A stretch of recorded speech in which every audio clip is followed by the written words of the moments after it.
Greetings and salutations, unfortunately for you. I'm back with another video.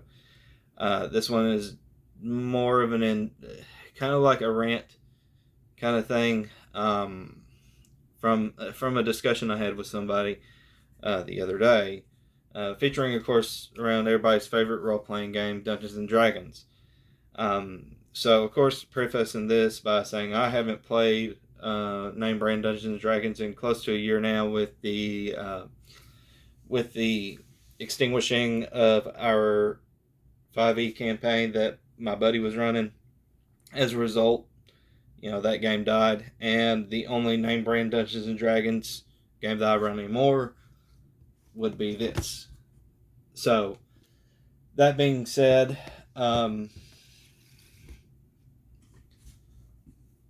this friend that I was talking to about this subject, he was, of course, mad about how a lot of the aesthetics, because I think everybody's seen that really MiG 15 picture that came out a couple weeks ago. The one with the beholder and the dancers. So, and he's just like, this is not masculine anymore, and I have to call attention to the fact that it hasn't been in quite some time. I find it strange that people are just now kind of like looking at this, because the writing has been on the wall for the better part of 10 years. This was something we pointed out during the OGL debacle, because we had been warning people for years that it was going this route. And then when the OGL thing happened, and suddenly WotC was public enemy number one for everybody, we pointed this out, and they kind of heard us for about a second, and then ignored us for the rest of it. And then what do? They all went back to it, like a dog to vomit. They just went back to this company that just puts forward this slop.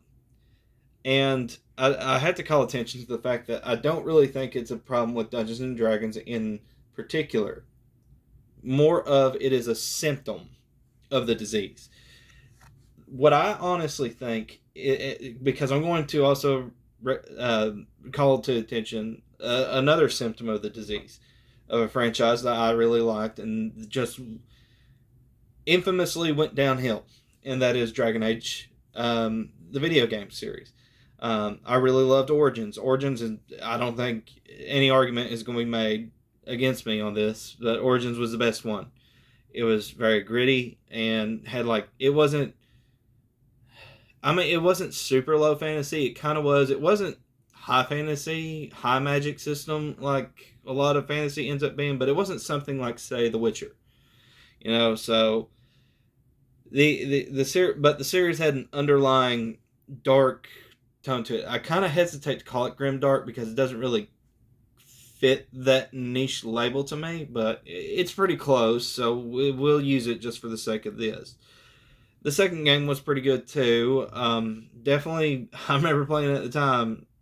Wasn't a huge fan because we kind of expected what happened with the Mass Effect series in terms of sequels continuing on the story, but that's not essentially what we got. But Inquisition was pretty good. I liked Inquisition, although I will say that by the time Inquisition came out, the aesthetic of the game was starting to take a downturn. And then by the time Veilguard came out, the wheels had fallen off the wagon. And again, I point to that simply as another symptom of the disease, because honestly, to be totally 100% with you, it is just another, I really do believe it is just another symptom of the disease. It's not the disease itself. It is a combination. This stuff is just pointing to the fact that the fantasy genre is suffering. 10 years ago, you had guys like Joe Abercrombie with his First Law trilogy coming out. Excellent book series. Brandon Sanderson was still Brandon Sanderson. I feel like he's taken a downturn in his writing quality as of late. I think he kind of just he took the meme too seriously about how many books he writes, and a lot of his storytelling has suffered as a result. I've just not been a big fan of his latest books, if you want my honest opinion. But and then you had George R. R. Martin, who, while he hasn't released a book in longer than 10 years at this point, and as much as I joke about the fact that I think it's funny that somebody like him can call Tolkien hackneyed while he goes into excruciating detail about a pubescent teenage girl having diarrhea in a river, and he thinks that's excellent storytelling. Um, by and large, Westeros felt like an actual lived-in world, primarily because he was taken from world history. But then again, you can argue a lot of fantasy does that. But so he actually, I felt like he had a pretty good writing style. I'm not going to knock him on that. That being said, I feel like after these guys kind of got not quite hit their strides, or they kind of stepped away for a bit. I mean, I remember reading R. Scott Bakker at the time and thinking, and his Prince of Nothing trilogy was definitely on my top 10. But we haven't had an author like that come out in a long time. And because of that lack of continuity and dedication to the genre, the fantasy genre as a whole has been overstuffed with really nasty, garbage, smutty romance novels. And that is what sells the best in fantasy right now. Any kind of speculative fiction, really. And I'm not going to bemoan anybody that likes that kind of stuff. I mean, you like what you like. It's not my thing. Okay, whatever. You know, I'm an adult. You're an adult. You can enjoy what you want. I don't care. I just take umbrage with the fact that Sarah Moss is not on the same level, storytelling or writing wise, as Tolkien or Howard. And then the issue gets belabored even more when a lot of these really horrible low quality books that are pushed by booktube and book talk are being pushed by shills who admittedly don't actually read. They skip paragraphs and descriptions, and they only read dialogue. And even this, I would propose to you, is just a symptom of the disease. What do I think is the actual disease itself? The actual disease itself is the fact that fantasy and science fiction right now is dominated by a group of people that do not have an inner monologue. Consider this. Most people that have an inner monologue, when you mention somebody they know, they can just about picture almost 100% in their mind what that person looks like, if they, especially if it is a loved one. There's a lot of people out there, though, that lack that kind of inner monologue, and the second that somebody leaves, they almost totally forget what they look like.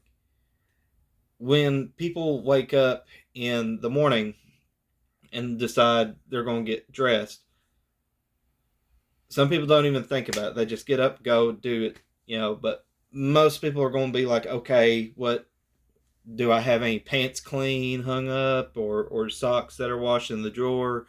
What do I need to do first? Do I need to brush my teeth first? Do I need to get dressed first? What do I need to do? Do I need to make my pot of coffee? Did I turn on the coffee pot timer last night? That kind of thing. Most people have a thought process when they go to the store. Like, okay, I'm going to go to Walmart because I need batteries. In this day and age of rechargeable batteries, I realize that has become more and more archaic the more that I say it aloud. But I still use double A's for some things because not everything I have is rechargeable. And I need to get some rechargeable double A's at some point. So I've just called into attention that. But a lot of people, I know a lot of people, a scary amount of people that will get up and they will go to the dollar store and not even, they'll just sit there in the store, not even acknowledge why they even went to the store. It was just a thing to do. It's not because they needed anything. They just got up and went. And they're just there now. And I think that's, number one, a strange existence, but hey, you do you. I guess we're all a little crazy at some point. It's just insane to me. But with that insanity out of the way, because I'm sorry, you are verifiably insane, That's the kind of people that are writing these books. People who cannot picture in their mind what Frodo Baggins looks like. And people who will just skip over what in the world color Bilbo's door was for the sake of getting to the dialogue with Thorin and company. By the way, spoiler alert: his door was green. I mean, I could picture in my mind everything that I read, because that's how the majority of people who are actually into reading and actually enjoy reading as a pastime, that's how we think. And that's how, because books used to be written by readers. They're written by people who have no inner monologue in their head. And it's mostly meant for people who have no inner monologue in their head. That's why I'm very convinced that the majority of these books are AI written, because this is just, it's slop. Books used to not be slop. I'm not saying that there were never any smutty books out there. I almost messed up and used another letter. But I am saying that books used to at least be considered an art form, no matter how awful it was. So, I mean, that is what I think the disease of the hobby is right now. It's not because of Dungeons and Dragons went woke. That's just a symptom. It's the way it is because the hobby, the genre, the whole genre of speculative fiction is dominated by people who have no inner monologue. So, as always, guys, before I get off, I do want to call attention to David Jeffries from Midnight Green Gaming. As of this recording right now, he's been in the hospital, and they're still awaiting neurology reports, but they are fairly certain that he has had a stroke, or at least a mini stroke, or some kind of episode similar. So I do want to call attention to that and say, hey man, our prayers and our thoughts are with you. Anybody who's ever had a family member or a loved one go through a stroke or a similar episode knows how rough that can be, not just in the experience, but in the recovery. The good news is that it's not impossible. My papa is still with us, and he's had 7 of these things. And it's crazy to me that he's still alive. They really don't build them like they used to. But, it takes a bit away from them each and every time it happens. They can regain it. It's not hard. It's not easy. But, it's not impossible. So, hey, man, we're pulling for you. So, you in particular, take care, God bless, and I'll see you on the other side. And as always, to the rest of you, take care, God bless, and I'll see you on the other side.